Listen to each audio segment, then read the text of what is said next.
and welcome to my review of Mr. Miracle issue number 7.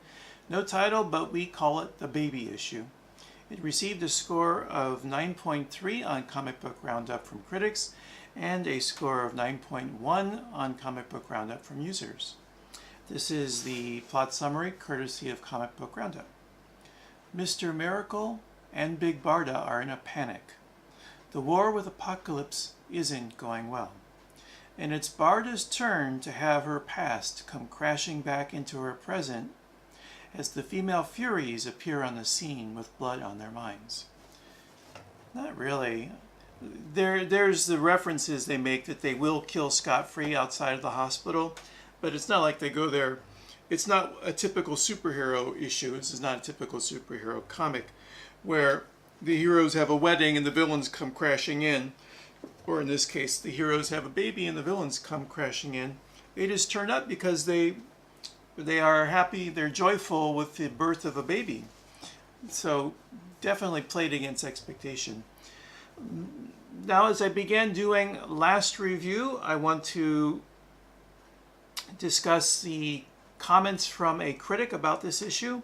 And this comes from the website Comic Crusader, and the critic is Brax, B-R-A-X. Quote, "The magic miracle here is that King and Gerads humanize an entire cast of characters." Should be Gerads. Let's try that again. "The magic miracle here is that King and Gerads humanize an entire cast of characters whose predominant attributes are that they are not human." And what I think that really refers to is that the characters are presented pretty flat because King is giving us a comedy of manners, among other things. So often you'll just get the witty quip, or there will be the recurring one-liner that a character has. But over the different scenes, the characters are given an extra dimension. So the female Furies is a good example. Instead of just being antagonists to our heroes, they actually are given a second dimension by showing that they can be generous when, for example, the female Fury Bernadette gives the foreign knife to Scott in case he needs it during the pregnancy. That was an act of generosity. That adds an extra dimension to that character. Now, there was something very interesting I discovered this week looking for interviews with Tom King and Mitch Gerads about Mr. Miracle, and also watching a couple YouTubers give their review about the series, and it has to deal with mental health. It seems like there are a couple threads that are interwoven throughout the series, a couple themes. One of them is reality, another is mental health. It seems like the questioning of reality is not really caught on with any of the critics or readers. It is important within the context of the story, but I think maybe readers are sensing a shallowness there, and what they're really latching onto is the mental health issue. And maybe they see that there's more depth there than there is to the issue about reality. For Philip K. Dick, for example, if you are reading a Philip K. Dick novel, the pyrotechnics and the tricks that he does with reality, things that are real, unreal, they're not just simple plot devices. They're very fundamental to who he is as a writer. And maybe because readers are not really keyed in on that, they're not commenting on that, maybe they're sensing that that is not really a concern for Tom King. So in regards to the mental health issue, the one that many critics and readers have returned to, I found a quote from Tom King. And I guess this will be a slight spoiler for issue 12. Not a big spoiler, but just a little one. I think if you're super sensitive about spoilers, then maybe come back in like 2 minutes. Because I don't want to, if you're that sensitive, I don't want to spoil even the littlest thing. But I think this is such a small spoiler that even if I tell it to you and you haven't read issue 12 yet, it won't give away a lot. So Tom King, in a comicbook.com interview within the past month, a very, very recent interview, quote, and I'm sitting there, and I wrote this line. He's talking about the issue 12. Something like, all this will break your heart. And that's a Jack Kirby line, by the way. He's quoting Jack Kirby. Jack Kirby's talking about comic books. I think the line was, comic books will break your heart, kid. So here, Tom King is writing the line, all this will break your heart, end quote. And then he says something like out of a fortune cookie, but if you're good enough, you'll find someone to help you put it back together. So here's the quote he was writing.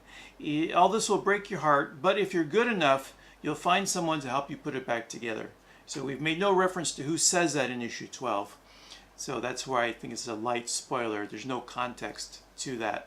Don't know who's saying it to whom.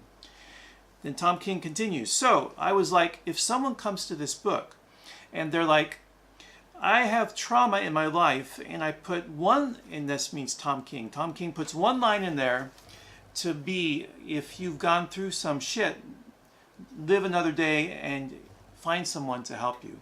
So that's Tom King's inspiration about how to deal with trauma, is that to find someone that you can relate to that can help you deal with that trauma.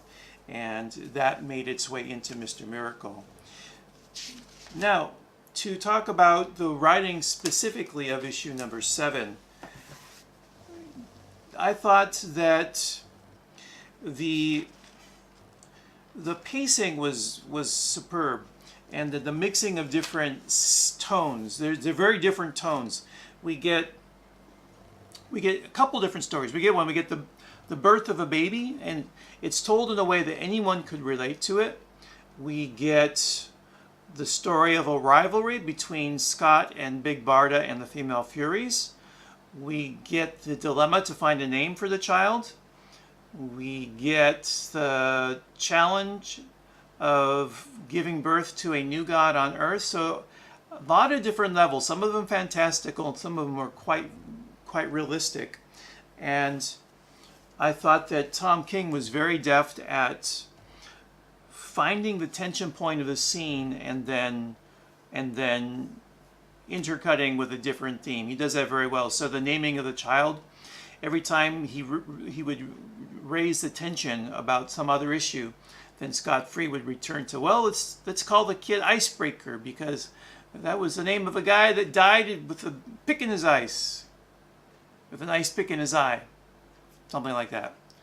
But you get the idea that Tom King was really good at different tones and mixing them within the issue. One complaint I had about the series in general, that I really was wondering if this would be a valid complaint, and I got from a review I saw on YouTube, I think this is a valid complaint, that the mythos aren't clear. That this series, I think, is being sold to casual readers, people who maybe don't follow DC or very rarely pick up comic books. And one issue that I thought there would be to pitching this towards casual readers is that the characters are not really given any backstory to us. It's assumed we know who the characters are. And I saw comments that like the Female Furies, these readers were unfamiliar with. All the New Gods mythos they were unfamiliar with. That's the reason why at the end of each review I've been giving kind of a very brief biography for these characters, because I am aware that because of the graphic novel that's just been released and the advertising behind it, there would be a few people coming to this who aren't familiar with the characters, if not even regular comic book readers. So I think that that's a missed opportunity. It could have just been simple as one page at the end of each issue, giving like the old Who's Who, DC Who's Who, picture and some information. And I thought that one brilliant thing that Gerard Way did with his Young Animal line was they did exactly that. At the end of each issue for the whole line, they would have a Who's Who bio of one of the characters from their Young Animal line. So I thought that should have been done here. But I think perhaps the marketing, the reception that this received, I don't think the writer and the artist could have anticipated that. And that the marketing of this book towards casual readers, I don't think they could have anticipated that. So that may have been out of their purview. And setting up something like a back page is at the end of each issue for a character bio. That's what you have to decide that in advance. You can't do that at issue 4 or issue 5 or issue 6. Too far down the production line at that point. So it is what it is. And now let's discuss the art of the issue. One thing I've noticed is that Mitch Gerads seems to have a key color for each issue and then an offset color many times. I didn't detect an offset color for this issue, but I did detect the key color, and I think it's because it has to do with the hospital. So the key color for this issue is blue. The hospital outfits are blue. You can kind of, see here in this. There we go. You see all the blue on that page? All the blue here. Okay. And then another thing I wanted to point out about the art is the body types. That, for one, a good thing it turns. See the nurse? The nurse has kind of a very normal body type. In Big Barda, she's an attractive woman. She's drawn as an attractive woman, but she has kind of a svelte body. And I know this is important to some women. And some, again, the comments that I saw on a YouTube review of this was from some female readers. And they spoke to exactly that they really take inspiration in seeing a different body type with Big Barda. And you see that in some of the other characters too. And that's not something that's accidental. That's usually a decision by the artist. I also want to talk about the texture, the very opening sequence. He does, we're talking about how Mitch Gerads is doing a lot of, like, I think they're called dipple in duotones. It's a kind of layer that you apply by hand. You used to apply by hand, but of course Mitch Gerads is doing this by computer now. So he has to kind of consciously invoke that effect that came from hand.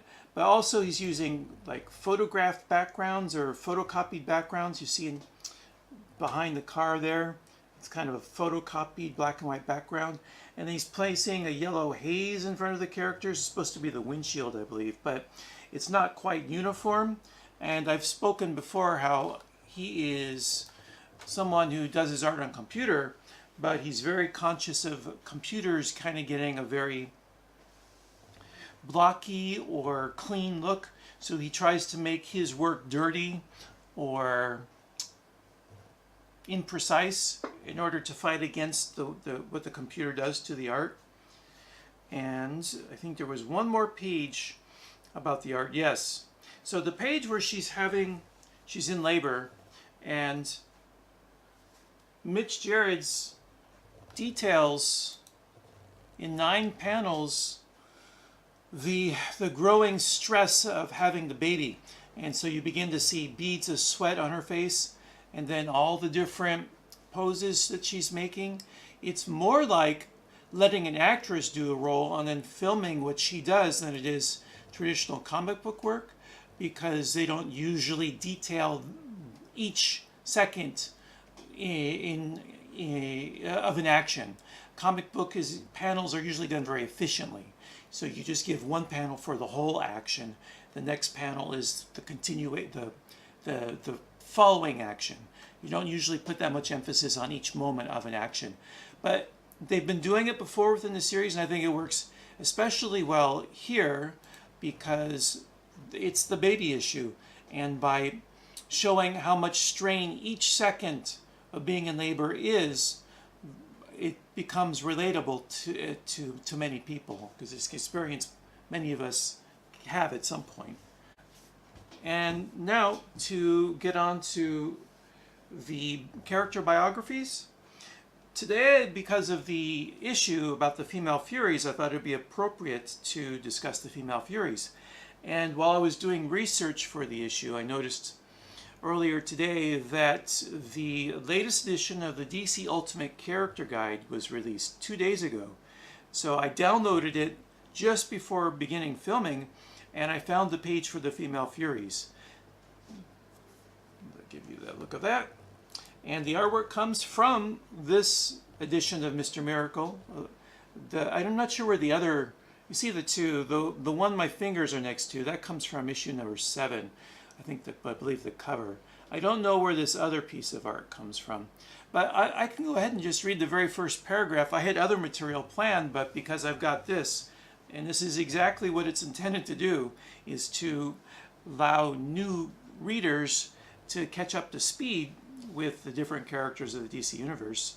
Why don't I use that resource? The female Furies are Darkseid's elite warriors. They are led by Granny Goodness, who subjects her soldiers to a brutal training regime that designed to weed out the weak. The Furies are fanatically loyal to Darkseid, but often fight amongst themselves. If a member leaves the Furies, the rest of the group hunts them down. This includes their sometimes leader, sometimes adversary, Big Barda. And then I have biographies for 2 of them. The first one is for Bernadette, I believe is her name. Let me get it. Bernadette. It's clever, better than Bernadette. And she is the kind of old stern-looking one here. Sorry, I forgot about the focus. The old stern-looking one there. She's labeled number 3 in that illustration. Bernadette is the sister of Darkseid's servant Desaad. She often exchanges leadership with Lashina, who I'm going to discuss next. And her weapon of choice is the Farin knife, a dagger formed from the bones of Darkseid. That's the dagger she lends to Scott Free to cut his child free from the umbilical cord when it's wrapped around his neck. And then the second character I want to go over for their biography is Lashina. She is number 2 in this illustration. She's got the bandage around her face. And Lashina shares leadership with Bernadette. She is often field leader while Bernadette is combat leader. Lashina wields several razor-sharp whips that she can charge with electricity.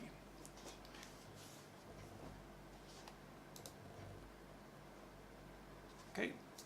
Ladies and gentlemen, boys and girls, that's all I have for you this time. I hope that you will join me again next when I will review Mr. Miracle issue number 8. But that's the end of my review of issue number 7. Okay, that's all for now. Take care and be well.